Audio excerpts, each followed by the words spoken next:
Mayday! Mayday! Send help! We've lost control! Look at me. Breathe. I'm here. You're not alone. Mayday. Mayday. We're going down. 394 souls on board. Please, someone help us. The pilot's scream crackled through her headset. Captain Kincaid had 6 minutes to decide, follow orders and watch them die, or break every rule and save them. Before you watch full story, comment below from which country are you watching. Don't forget to subscribe for more amazing stories. The Nevada desert stretched endlessly below, a tapestry of browns and tans broken by the occasional shadow of clouds drifting across the barren landscape. At 35,000 feet, Captain Alexis Razor Kincaid felt the familiar vibration of her F-16C Fighting Falcon thrumming through her body, the aircraft responding to her slightest input like an extension of her own nervous system. Tuesday afternoon training missions had a particular quality to them, routine enough to allow the mind to wander, yet demanding enough to keep the senses sharp. After 9 years of service and 2,847 flight hours, including one combat deployment that still occasionally visited her dreams, she had learned to appreciate the paradox of peacetime fighter aviation, hours of careful discipline punctuated by moments of pure exhilaration. Razor, your 6 o'clock position looks clear, Captain Marcus Dice Williams transmitted from his F-16, flying 500 meters off her right wing. His aircraft, tail number 91-0351, glinted in the afternoon sun as he maintained perfect formation spacing.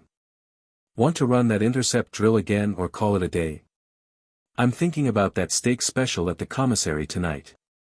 Razor checked her instruments with practiced efficiency, her eyes scanning the heads-up display, fuel gauge, and tactical radar in a pattern she could execute in her sleep. Everything showed green. The restricted military training airspace over the Nevada desert provided them with thousands of cubic miles of protected sky where fighter pilots could practice without worrying about civilian traffic. It was a privilege of operating from Nellis Air Force Base, home to some of the most advanced tactical training in the world.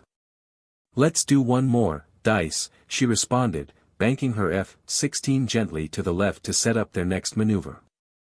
Then we'll head home. Can't have you missing that steak. The banter felt comfortable, worn smooth by countless training missions. Dice had been her wingman for 18 months now, and they had developed the kind of wordless communication that made formation flying feel almost telepathic.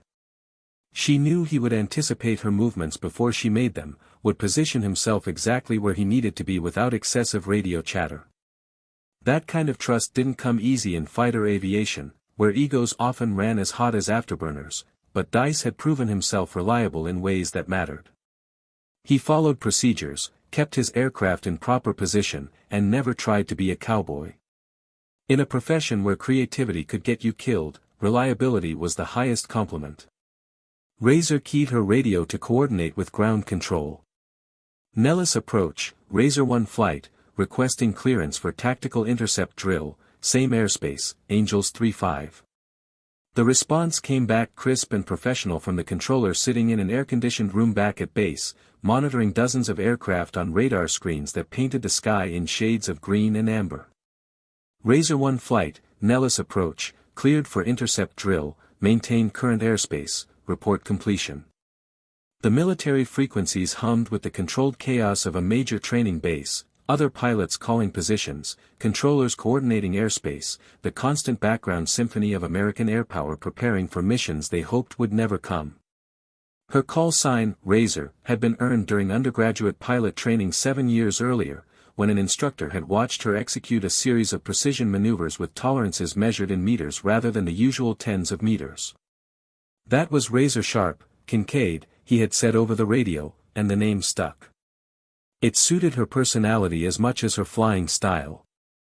She was known throughout her squadron as someone who followed procedures exactly, who memorized regulations the way some people memorized song lyrics, whose career had been built on a foundation of doing everything by the book. Her efficiency reports consistently noted exemplary adherence to Air Force standards and protocols, language that translated to steady promotions and increasing responsibility. Squadron commanders loved pilots like her, predictable, professional, regulation compliant. She had never received so much as a minor reprimand in 9 years of service. The afternoon sun painted long shadows across the cockpit as she rolled her F-16 into position for the intercept drill, pulling 4GS in the turn and feeling the pressure suit inflate around her legs and abdomen to keep blood from pooling away from her brain. The sensation was as familiar as breathing. She had grown up in Ohio, daughter of an insurance salesman and a middle school teacher, neither of whom had any military background. But something about the idea of flying had captured her imagination as a child, and that dream had survived through college, through the brutal selection process for pilot training, through countless moments of doubt and exhaustion. Now, at 31, she was living a life that teenage Alexis could barely have imagined, strapped into one of the most advanced fighter aircraft ever built, trusted with millions of dollars of taxpayer equipment, part of the elite fraternity of military aviators. Her radio setup included the standard tactical frequencies for coordinating with her wingmen and ground control, but it also monitored 121.5 MHz continuously, the international emergency frequency known as GARD. Every aircraft, military and civilian, monitored GARD frequency as a matter of regulatory requirement and professional courtesy. It provided a common channel where distress calls could be heard by anyone in the sky. In practice, GARD carried mostly silence broken by occasional false alarms from emergency locator beacons triggered accidentally. During training missions over remote military airspace, far from civilian traffic patterns, GARD was essentially dead air. Razor had been monitoring it for 9 years and could count on one hand the number of times she had heard anything meaningful. At exactly 3:47 p.m. Mountain Time, that silence shattered. Mayday, Mayday, Mayday. This is United 2394, Boeing 777, we have catastrophic dual-engine failure and we're going down. We have 394 souls on board. Anyone hearing this, please send help. We are going down. The voice was male, probably mid-40s, and carried the kind of raw terror that cut through radio static like a knife. Professional pilot training demanded calm radio discipline even in emergencies, but this transmission sounded like a man watching his own death approach and knowing he was taking hundreds of people with him. Razor's heart rate spiked instantly, adrenaline flooding her system with the same fight-or-flight response that had kept her ancestors alive on ancient savannas. Her hands moved automatically, checking her tactical display while her brain tried to process what she had just heard. Civilian aircraft should not be anywhere near military training airspace. The restricted areas existed specifically to keep military fighters separated from civilian traffic, preventing the kind of catastrophic mid-air collision that would make headlines around the world. But someone was broadcasting emergency on GARD frequency, and the genuine terror in that voice told her this was no drill, no false alarm, no accidental transmission. She keyed her radio immediately. Aircraft declaring Mayday, this is Air Force Razor 1, F-16 fighter, I copy your emergency. Transmit your position and situation. The response came back so fast the pilot must have been holding his transmit button down, waiting desperately for anyone to acknowledge. Razor 1, United 2394, we're a Boeing 777 en route San Francisco to Denver, both engines failed, we're in emergency descent, we've lost GPS and navigation, we have no idea where we are but we're over mountain somewhere, we have maybe 8 minutes before we crash. We cannot reach any ATC. You're the only one responding. Please help us. The transmission ended with what sounded like alarms blaring in the background of the civilian cockpit, the automated warning systems of a modern airliner screaming about problems that its crew already knew were killing them. Captain Kincaid's mind raced through the implications with the speed that only comes from thousands of hours of training in high-stress decision-making. United Airlines Flight 2394 had somehow drifted catastrophically off course from their planned route between San Francisco and Denver, ending up in restricted military airspace where civilian aircraft were prohibited. Both engines had failed, an almost unheard-of emergency in modern aviation, where redundant systems and careful maintenance made dual-engine failure the kind of scenario that appeared in training manuals but almost never in reality. They had lost GPS and navigation systems, probably due to electrical failure cascading from whatever had killed their engines. They were gliding toward certain impact with mountainous terrain, and they were so far off their filed flight plan that civilian air traffic control had no idea where they were and could not coordinate rescue. They had 394 people aboard, passengers and crew, men and women and probably children, all of them strapped into seats and watching mountains rise toward them through cabin windows, all of them depending on their pilots to somehow save them from physics and fate. She stabbed at her tactical display, interrogating the radar picture. The F-16s/APG-68 radar was designed to find and track enemy fighters, but it could also paint large civilian aircraft when they were close enough. There, approximately 47 miles northwest of her current position, a large radar returned at 28,000 feet and descending rapidly. The computer identified it as a civilian aircraft based on its radar cross-section and transponder squawk, which was now broadcasting 7,700, the universal emergency code. The aircraft was indeed in the middle of restricted military training airspace, miles from any approved civilian airway. That explained why they couldn't reach civilian ATC. There were no civilian controllers monitoring this airspace because no civilian aircraft were supposed to be here. By terrible chance or navigation error, United 2394 had flown into one of the most remote and restricted pieces of sky over North America, and when their engines failed, they found themselves beyond the reach of the civilian systems designed to help them. Razor's training kicked in with the automatic precision of a computer executing programmed instructions. Military regulations regarding assistance to civilian aircraft were absolutely clear and had been drilled into her head since pilot training. Military fighters do not provide direct assistance to civilian aircraft, that responsibility falls to civilian air traffic control and emergency services. Fighter pilots operating in training airspace are forbidden from abandoning their assigned missions to chase civilian emergencies. The proper procedure was simple: relay the mayday to appropriate authorities and continue the training mission. Civilian emergencies belong to civilian systems. Military aircraft had their own missions, their own priorities, their own command structure. A fighter pilot did not just decide to abandon training and fly off to help civilians any more than a soldier left his post to help a stranded motorist.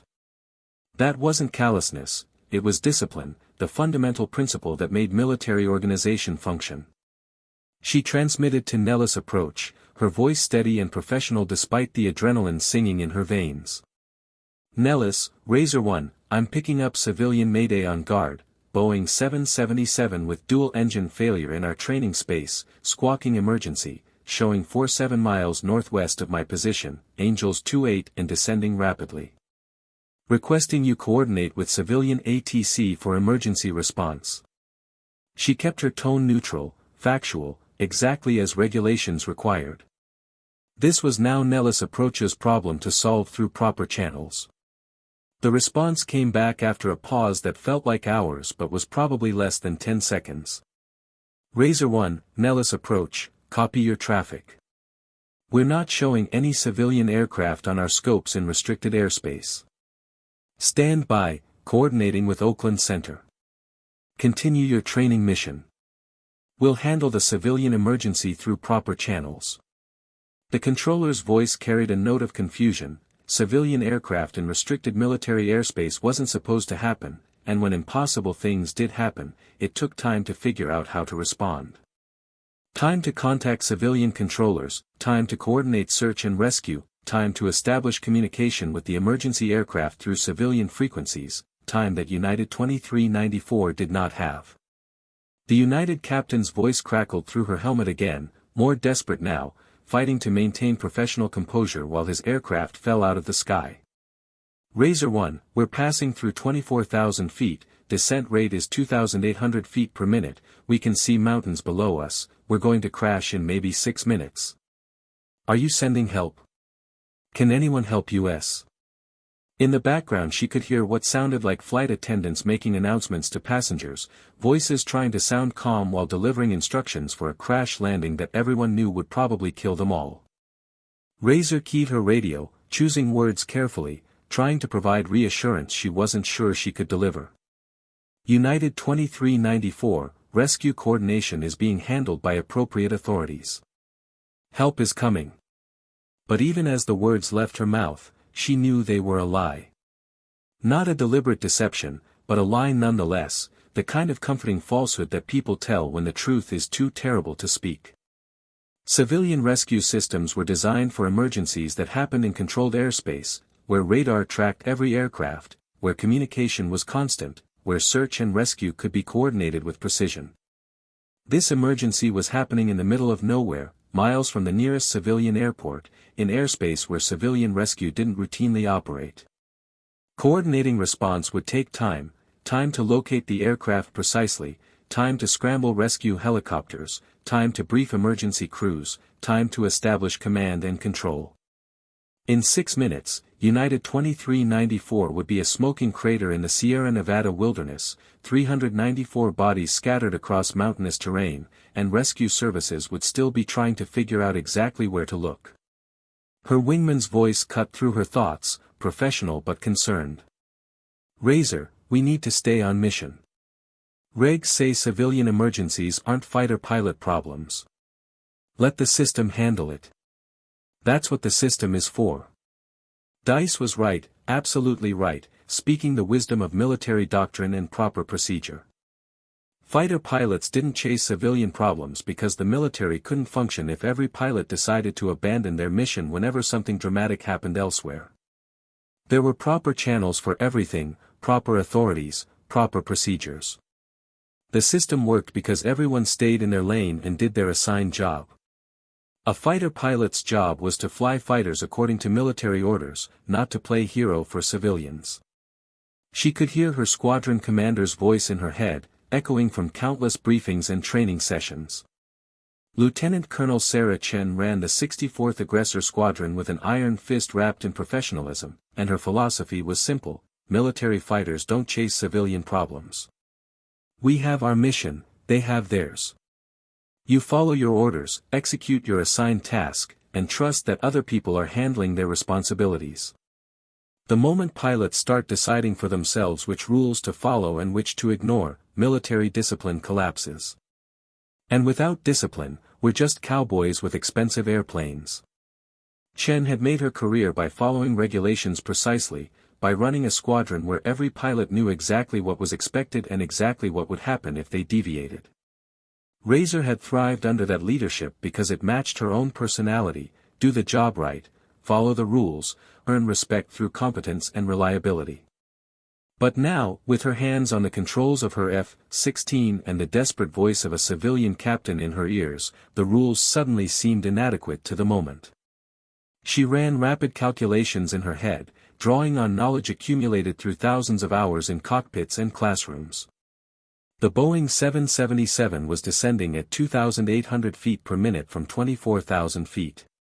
That gave them approximately 8 minutes before they reached ground level. Assuming ground level was sea level, which it wasn't. The Sierra Nevada mountains rose to more than 10,000 feet in many places, which meant they had even less time than 8 minutes. They had no navigation, no GPS, which meant they couldn't identify emergency landing sites. They were in unfamiliar airspace, off their planned route, probably disoriented and fighting simply to keep the aircraft under control while it glided toward impact. She was approximately 47 miles from their position, flying an F-16 capable of covering that distance in less than 4 minutes at military power.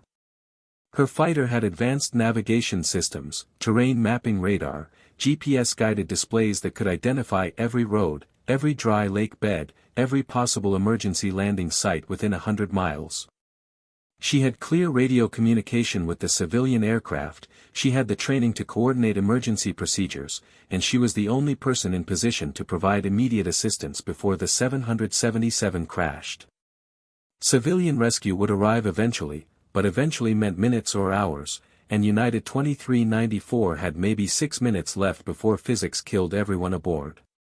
Standard procedures would result in 394 deaths in approximately 5 minutes.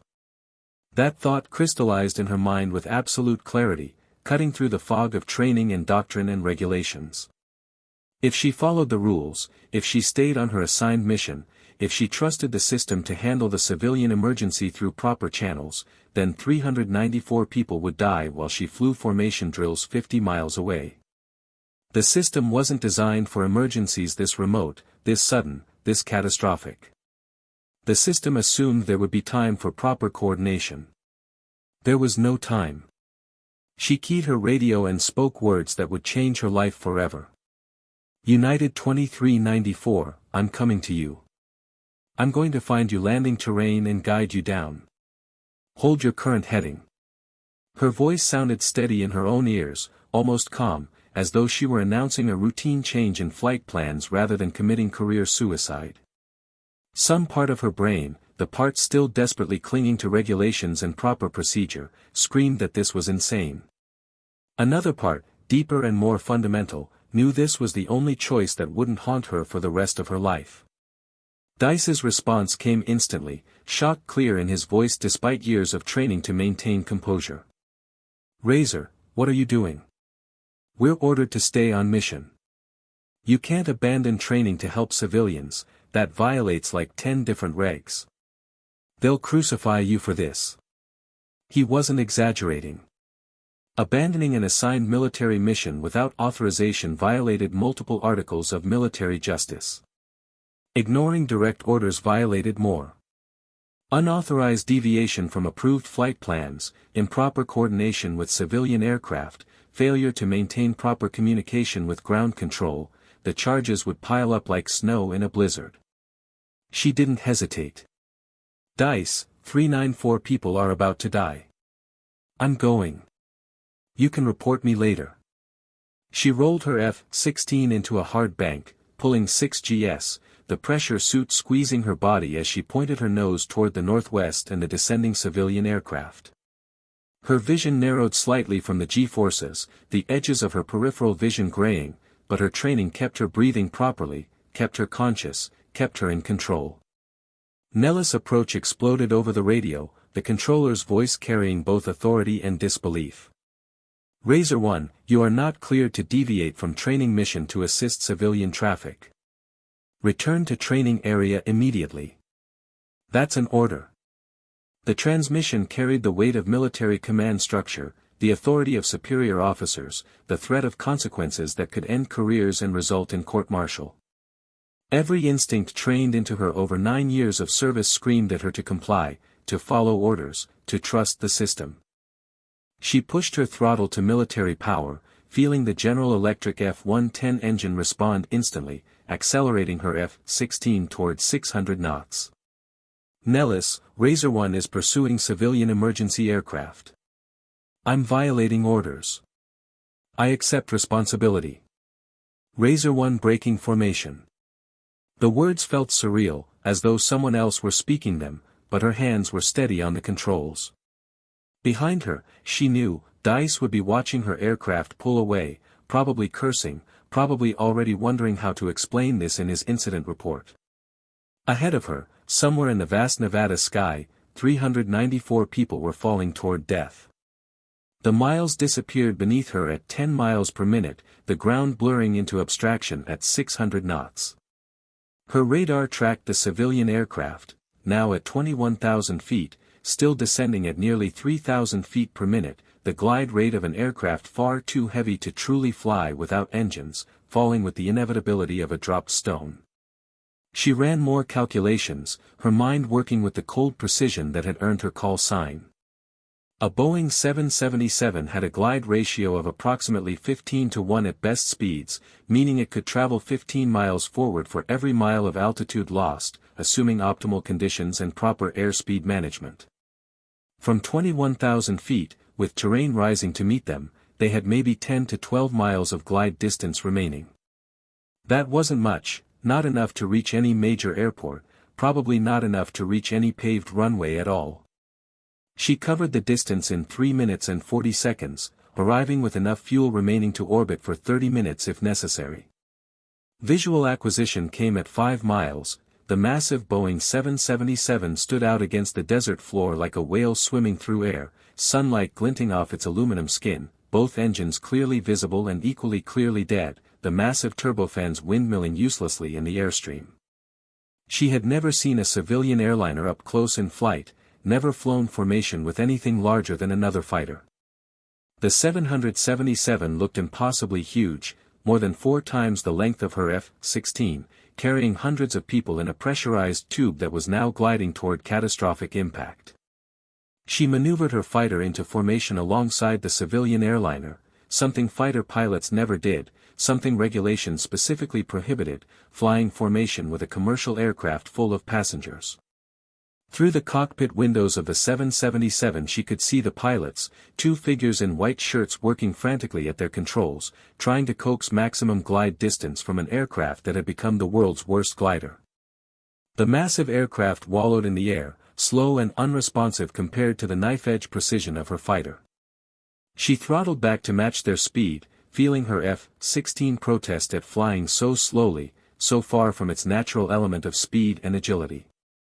She established clear radio contact, forcing her voice to project confidence she didn't entirely feel.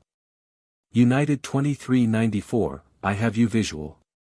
I'm an Air Force F-16, I'm going to guide you. Follow my instructions exactly. The captain's response came back immediately, and now she could hear gratitude mixing with the terror. Roger, Razor 1, we copy. We're following you. We've got flight controls, hydraulics are working, but we have no power, no engines, and we're sinking fast. What do you want us to do? She called up her terrain mapping display, the sophisticated system painting a three-dimensional picture of the ground below. Mountains dominated the landscape, the Sierra Nevada rising in brutal peaks and valleys, beautiful from above but absolutely unsurvivable for an emergency landing. She needed flat terrain, lots of it, with enough length for a 777 to land and enough width to handle the inevitable swerving and sliding that would occur during an unpowered landing. Her radar scanned ahead, computers processing terrain data at quantum speeds, looking for anything that might work. There, approximately 23 miles northeast, her display highlighted Gerlach Dry Lake, also known as Fly Ranch Playa. She knew the location from previous training missions. It was one of dozens of dry lake beds scattered across Nevada, ancient lakes that had evaporated thousands of years ago leaving perfectly flat alkaline surfaces. The lake bed measured approximately 3 miles long and a mile wide, more than enough space for a 777 to attempt landing. The surface would be rough, probably soft in places, definitely not rated for commercial aircraft, but it was flat and it was available and it was their only option. She ran rapid calculations in her head, drawing on aerodynamics knowledge and emergency procedures training. The 777 was at 18,000 feet now, descending through 17,500, the ground rising toward them at sickening speed. Gerlach Dry Lake sat at approximately 3,900 feet elevation. That gave them roughly 14,000 feet of altitude to work with, and they needed to cover 23 miles horizontally. At a 15-to-1 glide ratio, they could theoretically cover just over 40 miles from 14,000 feet, but that assumed optimal conditions, perfect airspeed management, no turbulence, no mistakes. They would be operating on the ragged edge of physics, with no margin for error. Any miscalculation, any unnecessary turn, any extra drag would put them short of the lake bed and into rocks and scrub brush at 200 miles per hour. She transmitted with absolute confidence, knowing that doubt would kill them as surely as bad navigation. United 2394, I've found emergency landing site, Dry Lake Bed Northeast. You need to follow my aircraft precisely. I'm going to lead you there. Do exactly what I do. She rolled her F-16 gently, establishing a heading of 045 degrees, northeast toward salvation or death. Behind her, the massive 777 wallowed into the turn, the pilots fighting to keep their aircraft coordinated without engine power, using gravity and altitude as their only currency. The United captain's voice came back, and now she could hear resignation mixed with determination, the voice of a man who knew he was probably going to die but was going to fight until the end anyway. We'll follow you. We have no other options. Thank you for breaking regulations to help us. The acknowledgement of what she was doing, of the rules she was violating, made it real in a way that her own decision hadn't. She was throwing away her career, possibly facing criminal charges, definitely ending her advancement in the Air Force, all for people she had never met and would probably never know. Nellis' approach was still transmitting, orders becoming more strident, more official, more threatening with each call. Razor 1, you are violating direct orders. You are abandoning military mission without authorization. You will face court-martial for this. Return to base immediately. This is your final warning. She ignored the transmissions, focused entirely on the task ahead. Right now, her only responsibility was to those 394 people gliding toward Earth in an aircraft that was never designed to land without power. She became their guide, their navigation system, their hope. Using her F-16's sophisticated displays, she showed them the optimal glide path, directing small adjustments to maximize their range. United 2394, you're drifting left, come right 5 degrees. The 777 corrected sluggishly. Good, hold that heading. Maintain 180 knots. She knew that airspeed was critical, too fast and they would burn altitude unnecessarily, too slow and they would stall and fall like a stone. The sweet spot was narrow, unforgiving, calculated in engineering manuals by people who never expected anyone to actually need this information. They descended through 12,000 feet, then 10,000, the ground rising up to meet them with terrible certainty. She could see Gerlach Dry Lake ahead now, a light-colored expanse against the darker desert, looking small and fragile and inadequately flat despite her instruments telling her it was perfect. At 5 miles out she transmitted, United 2394, you're going to land long on that lake bed, aim for the center, accept rough touchdown, you'll slide on the alkaline surface. I'm going to overfly and confirm it's clear. She broke formation, pushing her F-16 to military power and rocketing ahead of the lumbering civilian aircraft. She screamed over the dry lake at 300 feet, her eyes scanning the surface, looking for obstacles, vehicle tracks, anything that might destroy a landing airliner. The lake bed looked clear, dry, cracked into polygonal patterns by years of sun and occasional rain. The surface would be hard in some places, soft in others, unpredictable and brutal, but survivable if they got lucky. She climbed back up and re-established formation as the 777 lined up on final approach, now at 6,000 feet above ground level, 3 miles from the lake bed, committed to landing regardless of what happened next. She transmitted final instructions, her voice steady, professional, sounding nothing like the chaos in her mind. United 2394, you're cleared to land.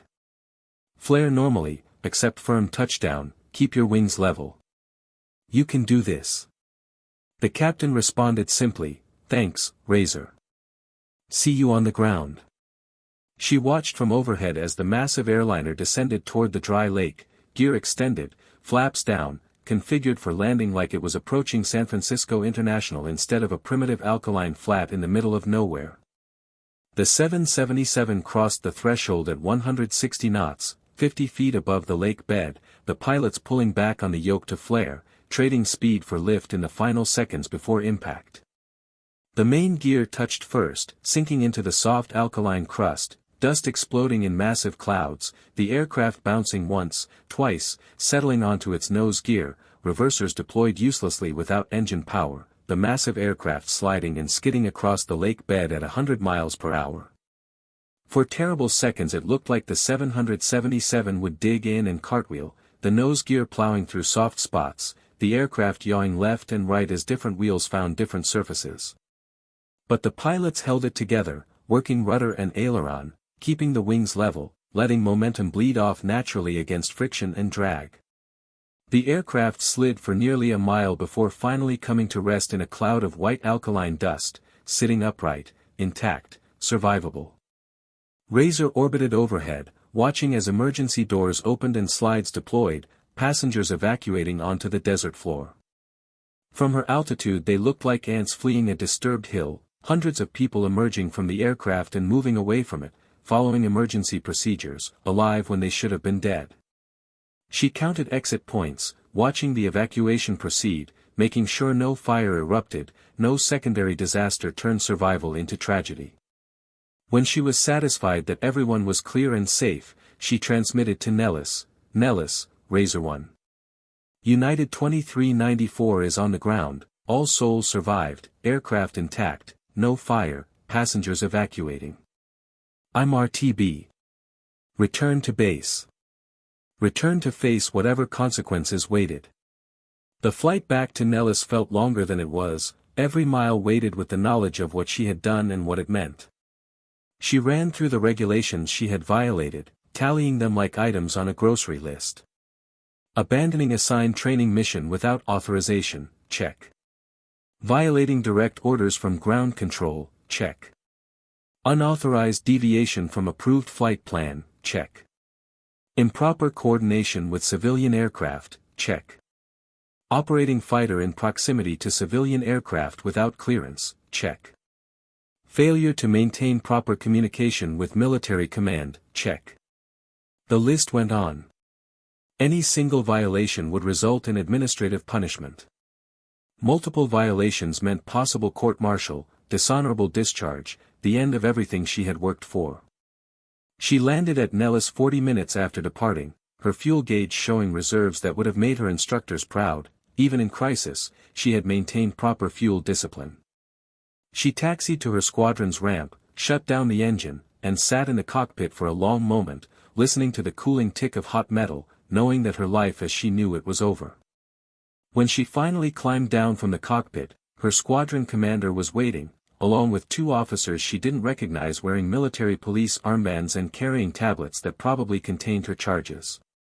Lieutenant Colonel Chen looked at her with an expression that mixed anger, disappointment, and something else, maybe respect, maybe just confusion. Captain Kincaid, you're grounded effective immediately. Your actions are under investigation for multiple violations of military regulations and direct orders. You'll surrender your wings and report to the Staff Judge Advocate's office tomorrow at 0800 hours. Do you understand? Razor came to attention, her flight suit still damp with sweat, her body aching from hours of tension. Yes, ma'am. I understand. One of the MPs stepped forward, all business and protocol. Ma'am, we need to secure your personal items and flight gear for the investigation. Please come with us. She followed them into the squadron building, through corridors she had walked 1,000 times, past photos of previous squadron commanders and historic aircraft and moments of glory that belonged to people who had followed regulations. They took her helmet, her flight suit, her wings, all the physical symbols of her identity as a fighter pilot. They gave her receipts, forms to sign, paperwork that documented the dismantling of her career with administrative precision. The investigation began within hours. By evening, news helicopters were orbiting over Gerlach Dry Lake, filming the 777 sitting dramatically on the alkaline surface while passengers gave interviews about their miracle survival. By the next morning, every news network in America was running the story, fighter pilot saves 394 lives by breaking rules. The coverage split along predictable lines, some outlets called her a hero, some questioned military discipline. Some asked why civilians needed a fighter pilot to save them when civilian systems should have been adequate. The Air Force Public Affairs Office issued a carefully worded statement. The Air Force is aware of the incident involving one of our F-16 pilots and a civilian airliner emergency. The actions of the pilot are under investigation. The Air Force maintains strict regulations regarding training missions and coordination with civilian aircraft.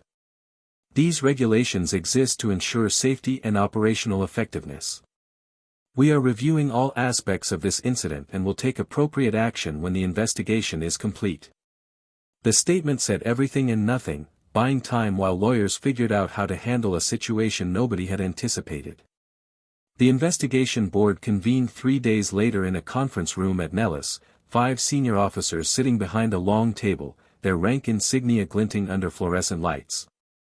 Captain Kincaid sat alone at a small table facing them, no lawyer present because military justice didn't require lawyers at this stage, wearing her service dress uniform without wings, feeling naked and exposed. The board president, a full colonel she had never met, looked at her with an expression that gave nothing away. Captain Kincaid, you're here to provide testimony regarding events of December 17 when you abandoned your assigned training mission to provide assistance to a civilian aircraft. This board will determine whether your actions warrant charges under the Uniform Code of Military Justice. Do you understand the purpose of this proceeding? Yes, sir. The charges being considered are serious. Article 92, failure to obey order or regulation, Article 87, missing movement through design, Article 134, conduct prejudicial to good order and discipline. Any one of these could result in court-martial. Together they represent multiple years of confinement if convicted. Do you understand the gravity of your situation? Yes, sir. Then let's begin. In your own words, explain your actions on December 17th. She had rehearsed this moment in her mind dozens of times, trying different approaches, different justifications, different ways to explain the unexplainable. In the end, she chose simple truth. At 1547 hours I received a Mayday call on guard frequency from United Airlines Flight 2394. The aircraft reported catastrophic dual-engine failure, loss of navigation, and imminent crash with 394 souls aboard. I verified the aircraft on radar at 47 miles from my position, Angels 28, descending rapidly. I relayed the emergency to Nellis approach as required by regulations. And then, the colonel prompted. And then I calculated that civilian rescue coordination would take longer than the aircraft had remaining.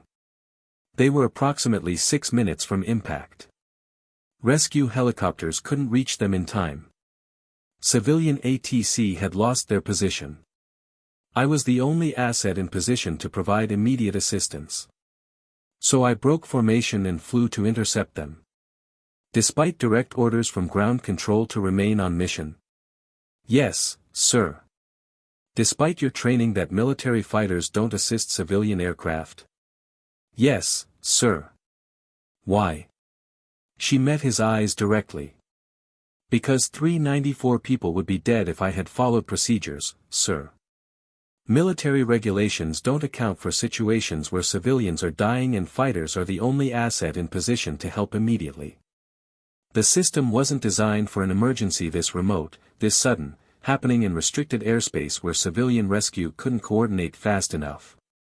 I calculated that proper channels would result in 394 deaths before rescue could arrive. One of the other board members, a lieutenant colonel with command pilot wings, leaned forward.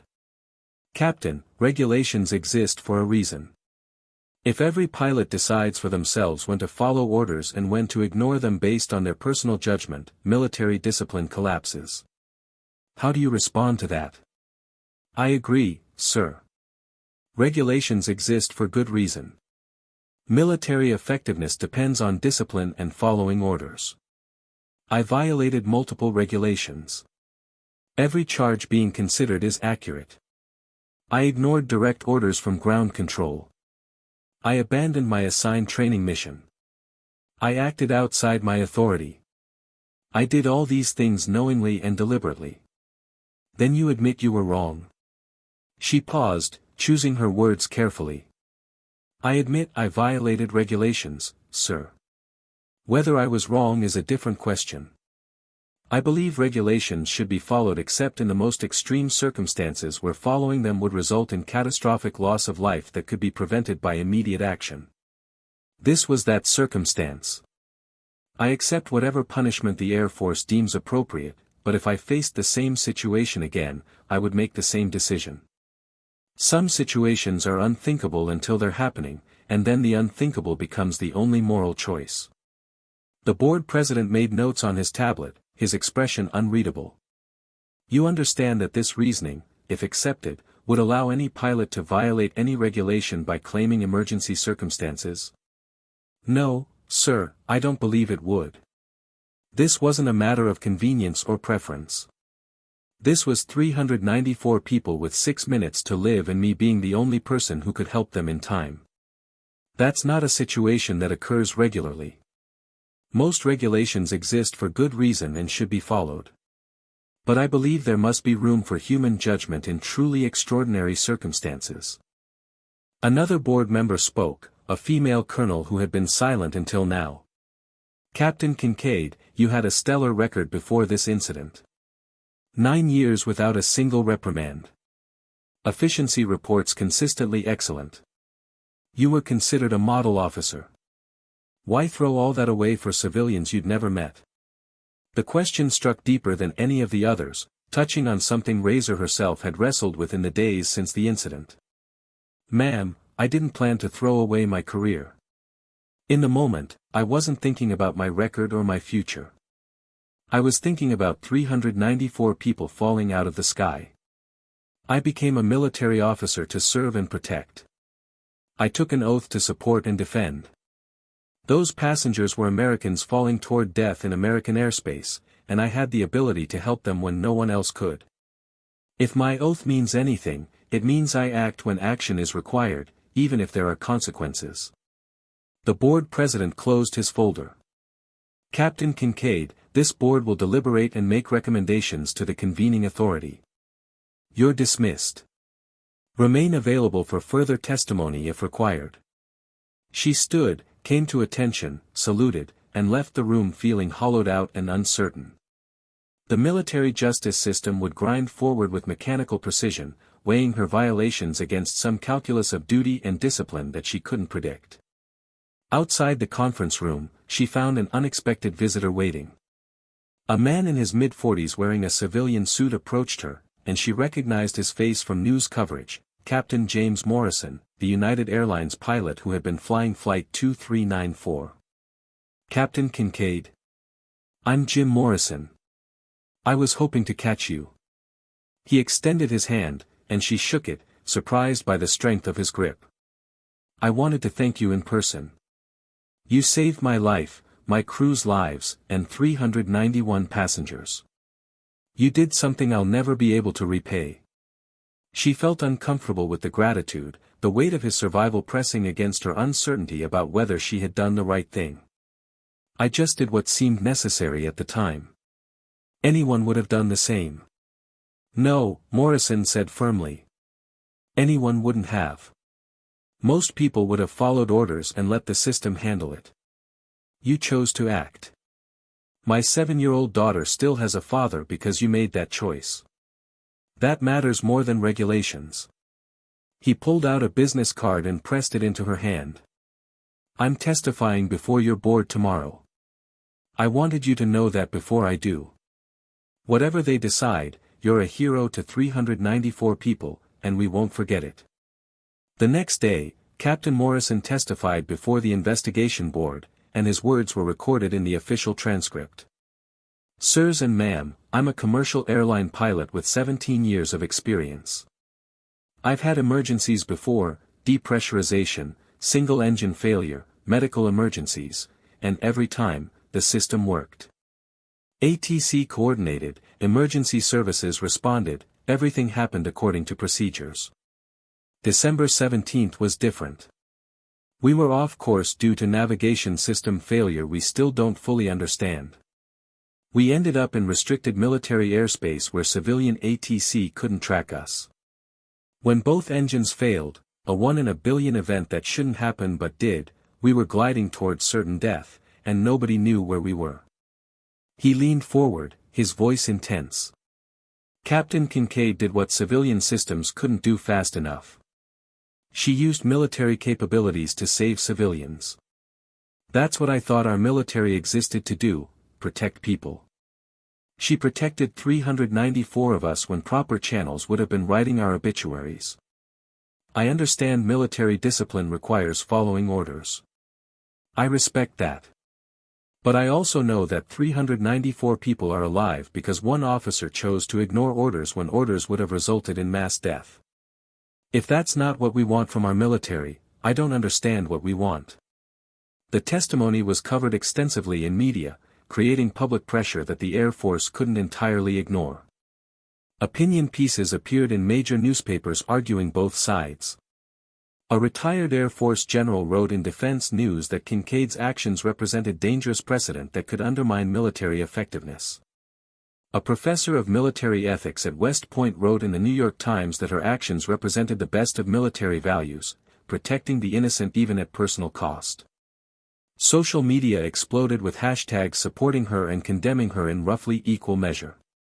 Inside the Air Force, the debate was equally contentious. Her squadron commander, Lieutenant Colonel Chen, submitted a written statement to the board that tried to thread an impossible needle. Captain Kincaid violated multiple regulations and direct orders.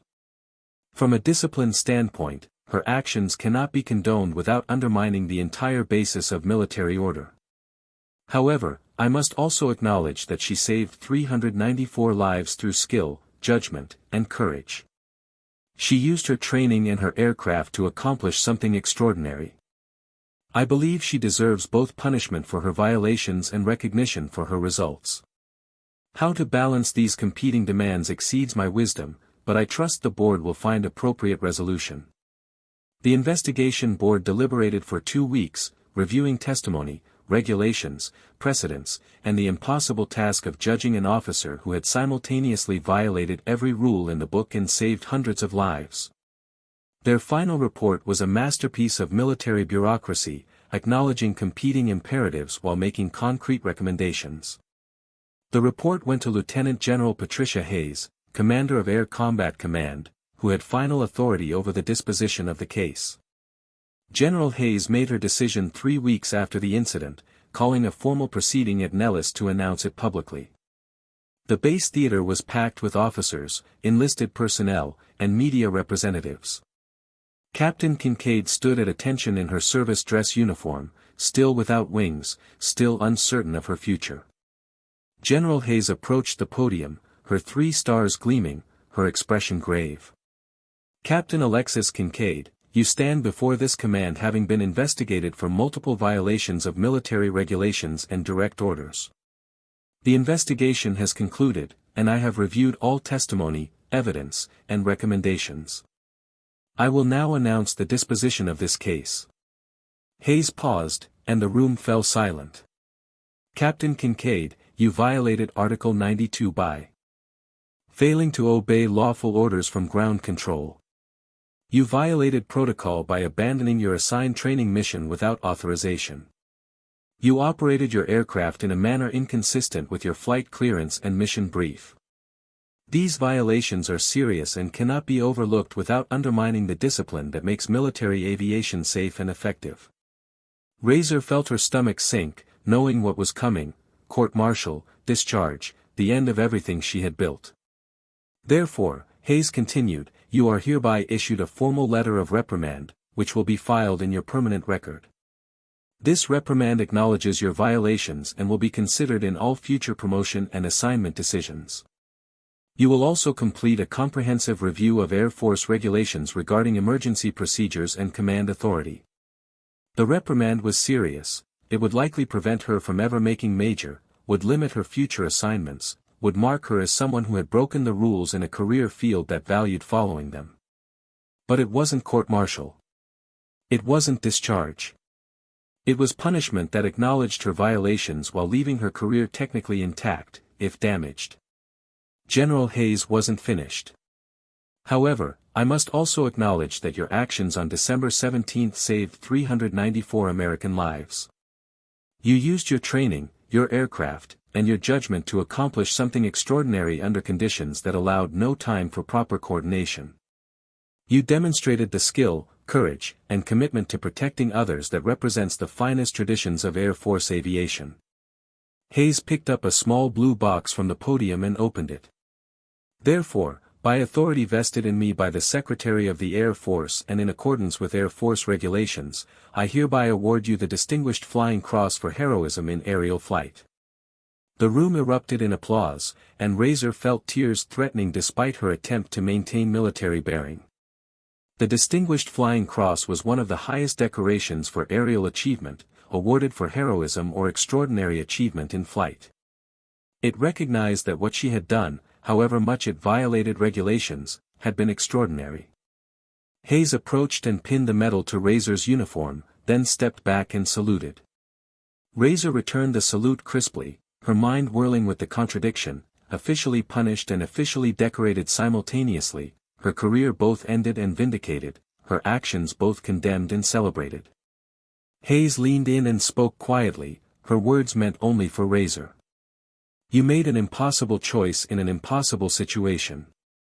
We're punishing you to maintain discipline and decorating you to acknowledge courage. Your career will be complicated going forward.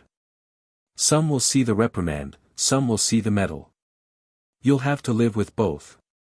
Can you do that? Yes, ma'am, Razor replied. I can do that. The ceremony concluded, and Razor was mobbed by well-wishers, pilots from her squadron, officers she barely knew, even some enlisted crew chiefs who maintained her aircraft.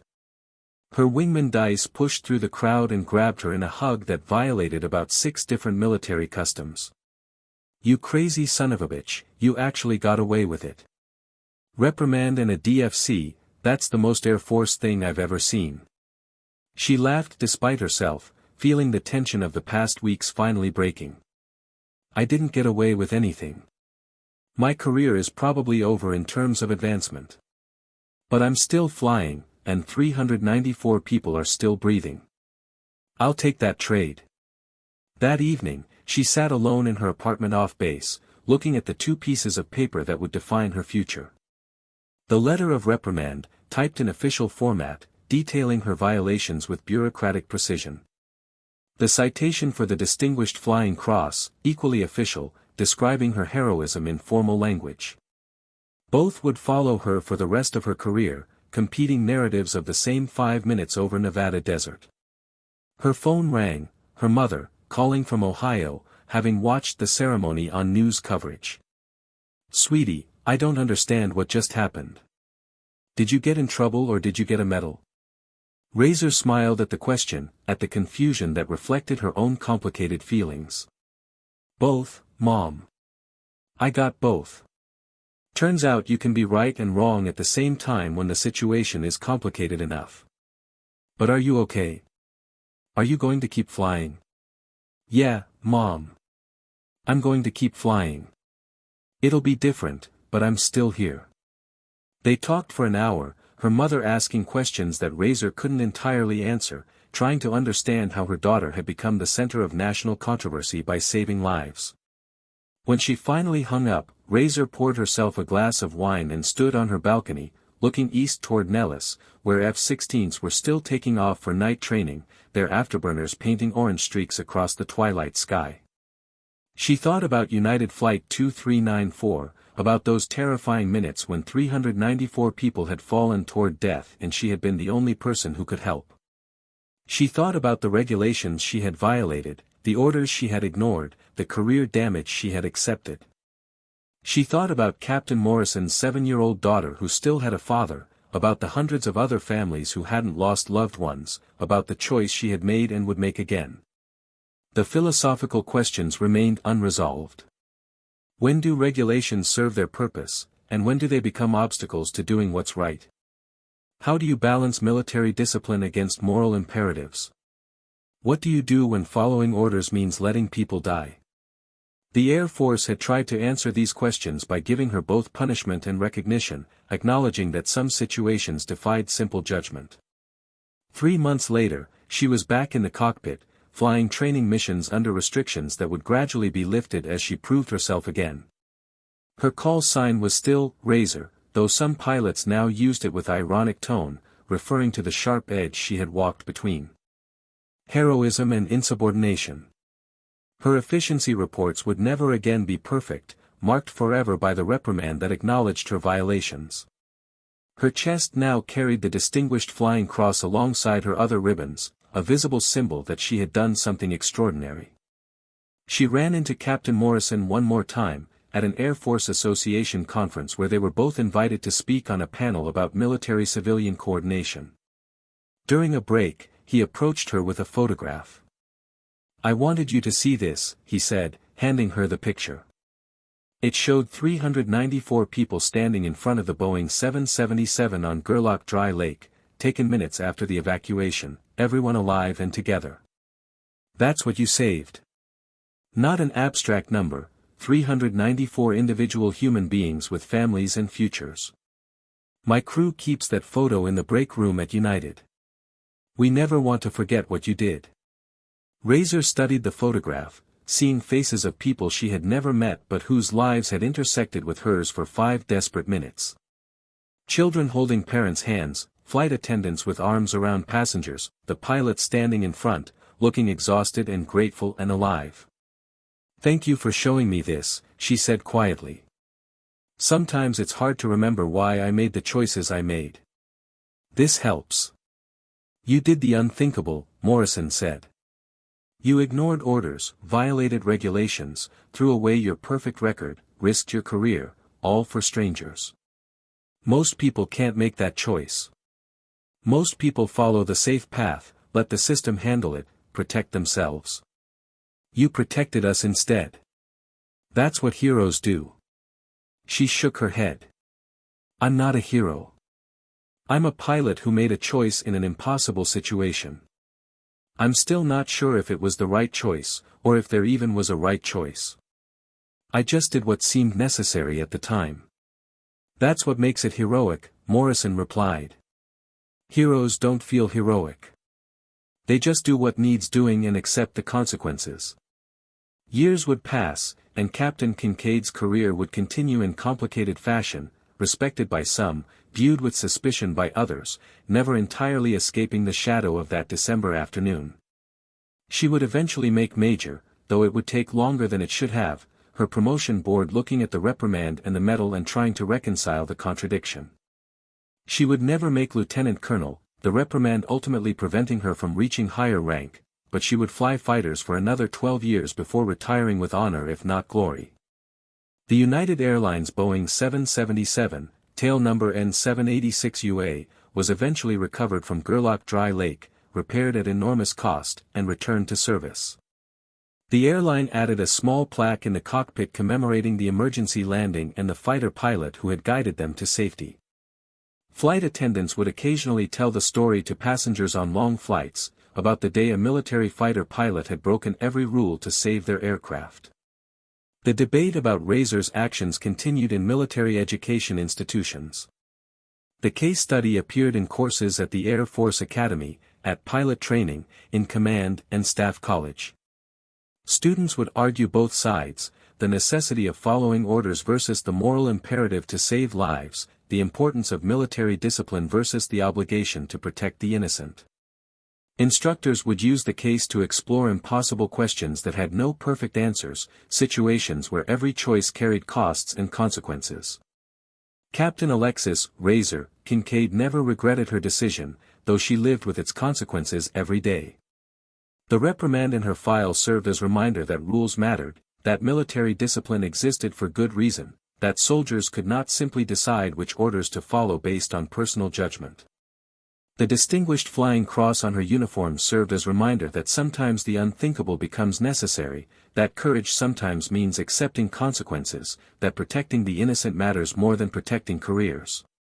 She kept the photograph from Captain Morrison in her desk drawer, taking it out occasionally when the weight of her complicated career felt too heavy.